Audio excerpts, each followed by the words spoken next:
What's up, everyone? I'm Tatum. I'm back with another episode of Off the Wall. For those that's new to my channel, this is my segment where I like to go through my record collection and just talk about albums that mean something to me, why they are in my collection, and just give a little review on it in a way. So, without further ado, today I'm going to be discussing an album that I just think is an essential that everyone should just have in their.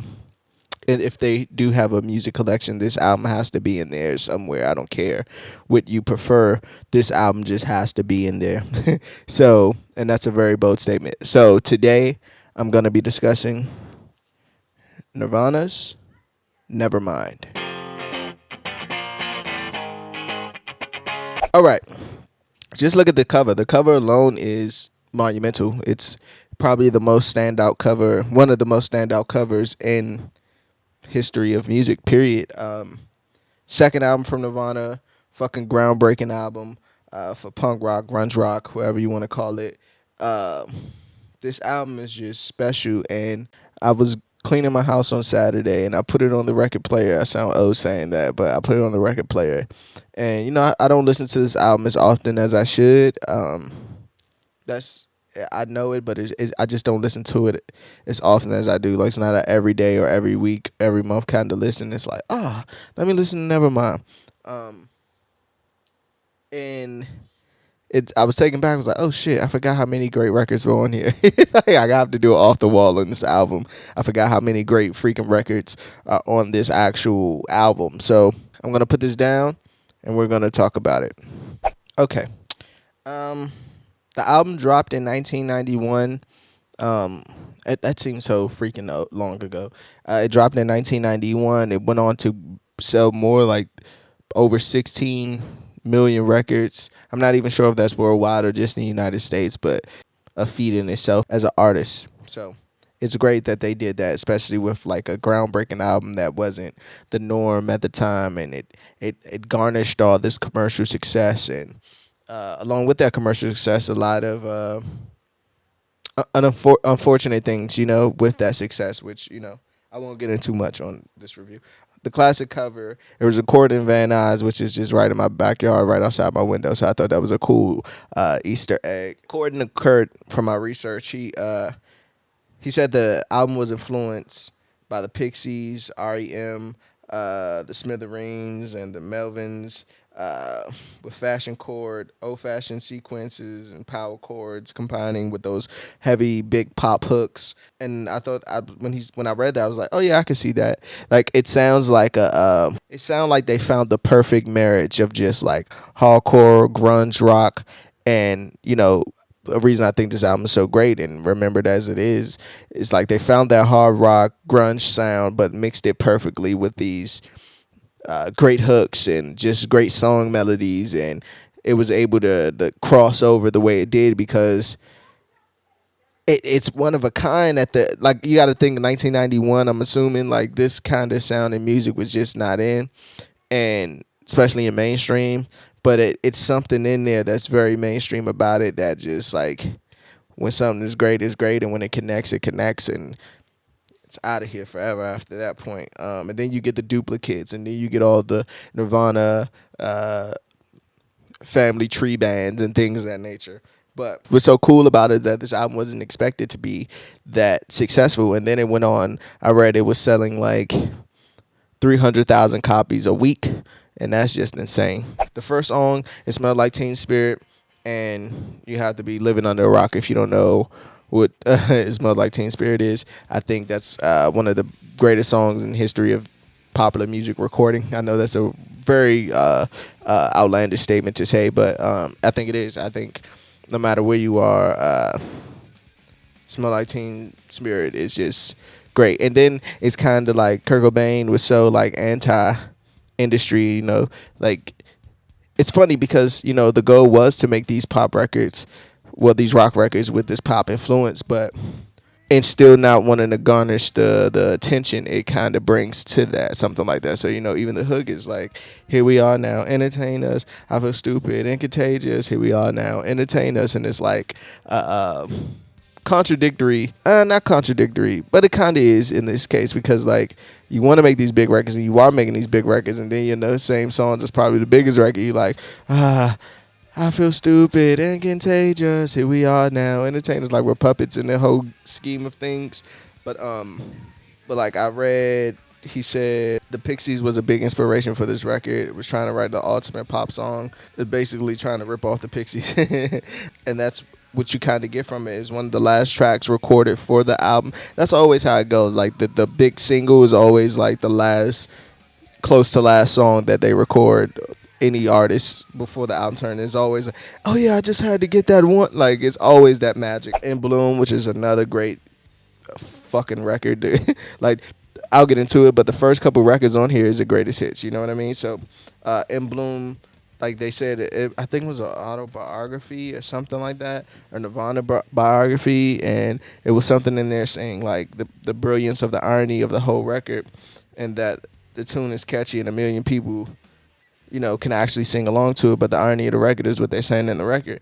And he's like, he's the one that likes all our pretty songs, and he likes to sing along, and he likes to shoot his gun, but he don't know what it means, and like, that's when you hit that success, it gotta be hard sometimes to see like, some people, you know, just bandwagon fans for the most part, and some fans that you do attract, sometimes you might not even like those kind of people, but they relate to your music, so it's like this weird gray area. Like I never thought you're not supposed to, you're not the cool guy, like, you know what I mean? Like I don't know, it's a weird thing, but I think like you said, the irony of the whole record is that like it is a hit.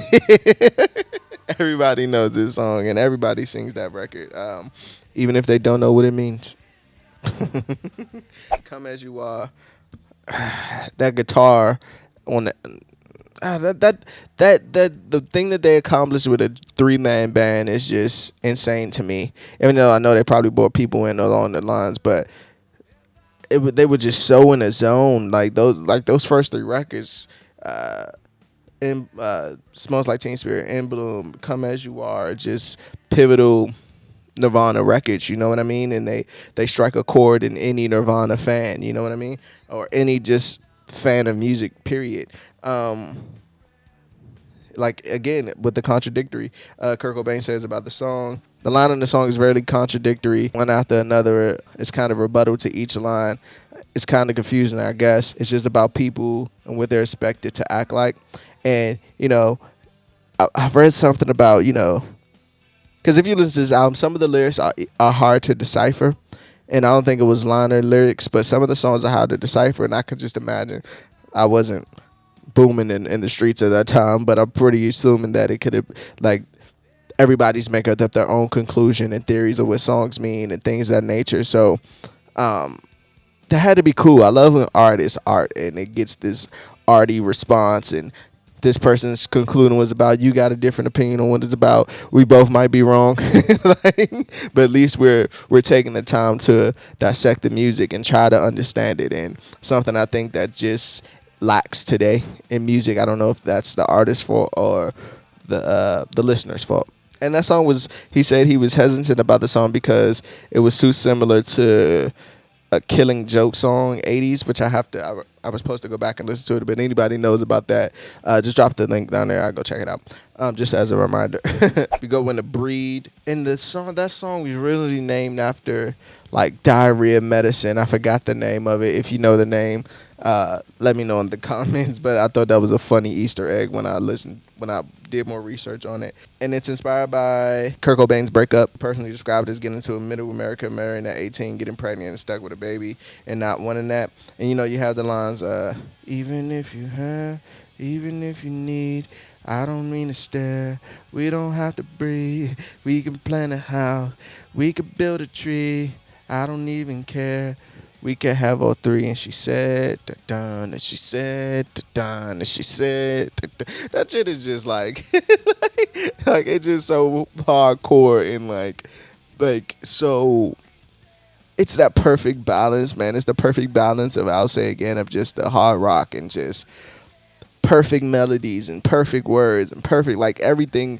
The music and the production is great. It's just they're all in sync, and it's like it's to reach that on your second album is just magical in itself. Lithium, songs about a man who turns to religion after having suicidal thoughts, finding God in that nature. I thought even that subject matter on this album is just like, whoa, they were on a whole nother thing. And it's another song on here that right after this song that I think it's great at storytelling as well. What's the line that was in here? I'm so happy because today I found my friends and they're inside my head. I'm so happy because today I found my friends. They're in my head. I'm so ugly. That's okay because so are you. We broke out mirrors. Sunday morning, it's every day for all I care, and I'm not scared. Light my candles in a daze because I found God. I was like, Jesus Christ, these lines are so dope. Like this is poetry. Like, did you hear that? Like, that's, and I said it like without trying to like sing it, because when I listen to lyrics, sometimes I have to like, they're better if I just read them. And I know being an artist, that's weird, reading other artists' lyrics and breaking them down like that. But I have to hear it. Well, I have to read it and read it as poetry, because that's what I see it as being. That goes into Polly. And, when I'm younger, I didn't know that song was about what it was about. I thought it was just cool. Polly wants to cry. Like, I just thought, it was just a cool record. But growing older and doing more research on it, and it was an incident that happened in, Tacoma, Washington, involving an abductor of a 14-year-old girl in 1987. He kidnapped the girl while she was leaving a rock concert, suspended her upside down from a pulley in a mobile home, and tortured her and did crazy outlandish things to her. Finding that out and then re-listening to it, it was a whole nother different experience. Even the way he sings, I'm like, this is dark. Like this is great. Like, great storytelling, and you get your inspiration from when you get your inspiration. But it was like, oh, okay, this is okay. Like, cause I'm painting the visual now. Like, Polly wants a cracker. I think I should get off her first. I think she wants some water to put out the blowtorch. Polly wants a cracker. Maybe she would like some food. She asked me to untie her. A chase would be nice for a feud. Like, great poetry, but Jesus, you know what I mean? Like, great fucking record. Territorial pissings. And he said it was inspired, Kurt said it was inspired by the mistreatment of Native Americans and women. He explained this as the song title. He was saying, like, in the animal kingdom, the males often, males will often piss on their spots just to mark their territory. It's so hard rock, bro. Like that, just the instrumentation of it and that drum progression before the song even drops in. It's like a drum roll kind of thing. It's just very dope. His vocals were just crazy. I was reading that, I don't know how often it happened, but he did he had to be put on vocal rest at some point during the recording. And I don't know how often he had to be on vocal rest, but the way how hard he was screaming on this song, and it was just his vocal performance, because I'll be truthfully honest, right? A lot of the grunge rock and things of that nature, it's hard for me to, not hard, but I can't listen to it over and over again. You know what I mean?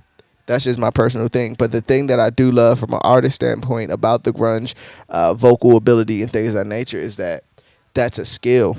That takes time. That takes craft. That takes mental durability to even, because you have to be vulnerable. You have to be on point, for lack of better words. You have to let that all go. And it seems like the people who really exceed in that territory of that kind of vocal performance is artists with a lot of pain. And take that how you want to take that, but it makes sense. Like, I'm screaming. Like, it's very layered for me. I just wanted to share that, a little thought on that. Drain You, that's a great breakup record. And, it has this old-fashioned, he described it as old-fashioned kind of love record.